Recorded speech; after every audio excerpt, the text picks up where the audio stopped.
اگر جناب ام البنین کا تذکرہ آج ممبروں سے ہو رہا ہے تو وہ علی کی زوجیت کی وجہ سے نہیں بلکہ فاطمہ سے اور اولاد فاطمہ سے محبت کی وجہ سے ہو رہا ہے،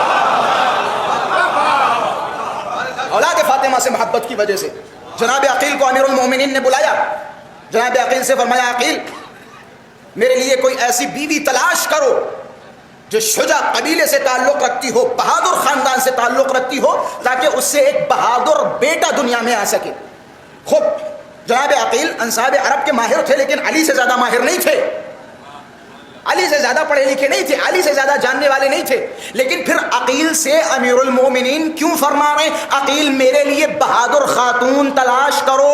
گویا امیر المومنین عقیل کو یہ بات سمجھانا چاہ رہے ہیں کہ جس طرح میں بہادر خاتون کی تلاش کر رہا ہوں تاکہ بہادر بچہ دنیا میں لا سکوں، اسی طرح میرے بعد تم بھی تلاش کرنا تاکہ مسلم جیسا حسین کے لیے ایک سپاہی تیار ہو سکے۔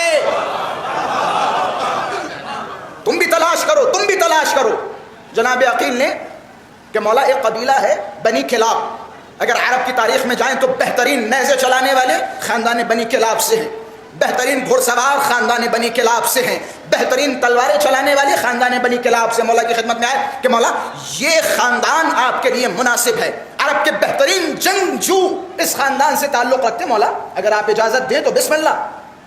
اب اس سے پہلے دیکھیں قدرت کا نظام دیکھیں، کہتے اگر آپ کسی چیز کی تلاش کر رہے ہیں تو خدا ایسا وسیلہ بناتا ہے کہ جس کی تلاش آپ کر رہے ہیں وہ آپ کا مشتاق گھر میں بیٹھا ہے۔ جناب ام البنین کے لیے بڑے رشتے آئے، بڑے رشتے آئے، شجاع خاندان سے تعلق رکھتی تھیں، بہادر قبیلے سے تعلق رکھتی تھیں، لیکن جو بھی رشتہ جناب ام البنین کے لیے آتا تھا جناب ام البنین ٹھکرا دیتی تھی کہ اس رشتے کی ہمیں تلاش ہی نہیں ہے، جس رشتے کی تلاش ہے عنقریب وہ گھر پہ آنے والا ہے، عنقریب آنے والا ہے۔ جناب ام البنین اپنی والدہ کے پاس گئیں اور جانے کے بعد عرض کیا کہ والدہ آج میں نے خواب دیکھا۔ کہ کیسا خواب؟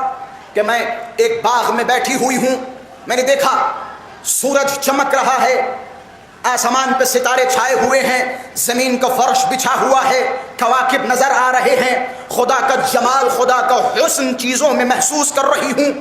میں جب خدا کے حسن کی طرف دیکھ رہی تھی تو دونوں ہاتھوں کو بلند کر کے خدا کی تعریف میں مصروف ہو گئی۔ اے میرے پروردگارا تو نے اس آسمان کو بغیر ستون کھڑا کر دیا، اے میرے پروردگارا تو نے یہ چمکتے ہوئے ستارے بنا دیے، اے میرے پروردگارا تو نے نہروں میں روانی عطا کر دی، اے میرے پروردگارا تو نے زمین کا فرش بچھا دیا، اے میرے پروردگارا تو نے پہاڑوں کی شکل میں زمین پہ میخیں لگا دی، اے میرے پروردگارا کیا جمال ہے، کیا حسن ہے، کیا جلال ہے کہ بس میں تعریف خداوندی میں مصروف ہی تھی، اچانک میں نے دیکھا آسمان سے چاند ٹوٹا میری گود میں آ گیا۔ یا اللہ سبحان اللہ۔ ارے آپ کو پتا ہے نا قمر بنی ہاشم کون ہے؟ ارے بنی ہاشم کا چاند کون ہے؟ کہ میں نے دیکھا آسمان سے چاند ٹوٹا اور میری جھولی میں آ گیا۔ اب جیسے ہی وہ چاند میری جھولی میں آیا اس کے بعد 3 ستارے ٹوٹے، وہ بھی میری جھولی میں آ گئے۔ ماں میں پریشان ہو گئی، میں متعجب ہو گئی، میری آنکھیں خیرہ خیرہ ہو گئی، آخر کیا وجہ ہے، کیا راز ہے، کیا علت ہے؟ کبھی چاند آ رہا ہے، کبھی ستارے آ رہے ہیں۔ ارے میں مسلمانوں سے یہی تو کہتا چلا آ رہا ہوں، تم اپنی قسمت ستاروں میں ڈھونڈتے ہو۔ ارے اس چوکھٹ پہ جاؤ جس چوکھٹ پہ چاند و سورج سلانی پیش کر رہے ہو۔ تم چاند و ستاروں میں اپنی قسمتیں تلاش کر رہے ہو، اس کی چوکھٹ پہ جاؤ جہاں ستارے اپنی قسمت تلاش کرتے ہوں، جہاں ستارے اپنی قسمت بناتے ہوں اس کی چوکھٹ پہ جاؤ۔ اب جناب ام البنین پریشان اپنی ماں کی خدمت میں گئی کہ ماں اس خواب کی تعویل کیا ہے؟ جناب ام البنین کی ماں مسکرائیں اور مسکراتے ہوئے فرمایا عنقریب تمہاری شادی عرب کے ایک شجاع ترین انسان سے ہوگی جس سے چاند جیسا ایک بیٹا ہوگا، ستاروں جیسے 3 بیٹے اور ہوں گے، خدا تمہیں 4 اولاد عطا کرے گا۔ بس جیسے ہی خواب کی تعبیر بیان کی اچانک جناب ام البنین کے والد محترم حزام گھر میں داخل ہوئے، ام البنین کی طرف دیکھا، چہرے پہ مسکراہٹ کہ بیٹی کیا تم نے خواب دیکھا؟ کہ بابا میں نے خواب دیکھا کہ جو خواب تم نے دیکھا تھا اس کی تعویل تمہارے گھر آ پہنچی ہے۔ کہ تمہیں پتہ ہے کیا ہوا؟ کہ بابا کیا ہوا کہ عرب کا شجاع ترین شخص علی ابن ابی طالب کا رشتہ آیا ہوا ہے، کہ علی کا رشتہ آیا ہوا ہے. بشرا کے فاطمہ بالسادۃ الغرر ثلاثۃ انجم والظاہر القمر ابوہم سید فی الخلق قاطبہ بعد الرسول کذا قد جاء فی الخبر.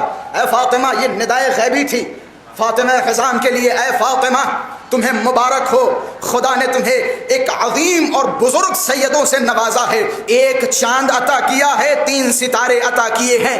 ایسا چاند و ستارہ کہ جس کا باپ عرب میں سب سے زیادہ افضل ہے رسول کے بعد، سب سے زیادہ افضل ہے رسول کے بعد. اب کہتے ہیں بس یہاں سے میں جلدی تمام کر رہا ہوں. میں نے ایک جملہ کہا تھا، جناب ام البنین کی عظمت کا راز کیا ہے؟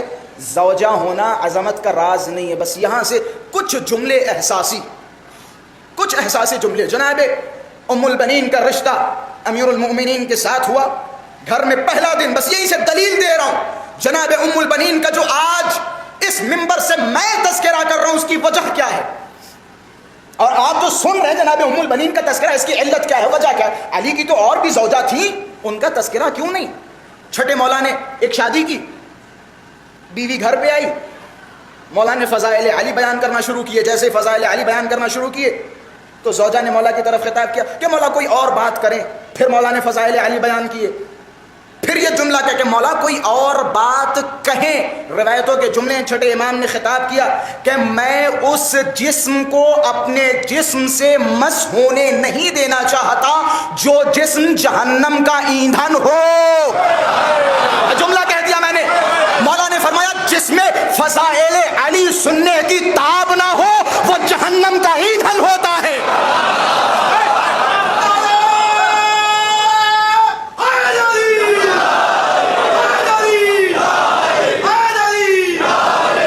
میں نے کہا تھا نا، زوجہ ہونا باعث فخر نہیں ہے. تین اماموں کی زوجہ ایسی تھی کہ جو امام کے قتل میں شامل تھی. 3 اماموں کی زوجہ جو امام کے قتل میں شامل تھی. میں رسول کی بات نہیں کر رہا ہوں، اماموں کی بات کر رہا ہوں جو امام کے قتل میں شامل تھی. تو زوجہ ہونا باعث فخر نہیں ہے، بلکہ خاندان عطرت و طہارت کا احترام کرنا باعث فخر ہے. جناب ام البنین جب ودا ہو کے علی کی چوکھٹ پہ آئیں، تاریخ گواہ ہے جناب ام البنین نے اپنا قدم علی کے گھر میں نہیں داخل کیا. روایتوں کے جملے ہیں جناب فاطمہ بنت حزام یعنی ام البنین علی کی چوکھٹ پہ بیٹھی، علی کی چوکھٹ کو چوما اور چومنے کے بعد گھر میں داخل ہوئی. گویا بتانا چاہتی ہیں کہ میں یہاں علی کی زوجہ نہیں بلکہ کنیز بن کے آئی ہوں. علی کی زوجہ نہیں بلکہ کنیز بن کے آئی ہوں. یہ محبت کی نشانیاں ہیں، محبت کی نشانیاں ہیں. چوکھٹوں کو چومنا اہل بیت کی محبت کی نشانی ہے.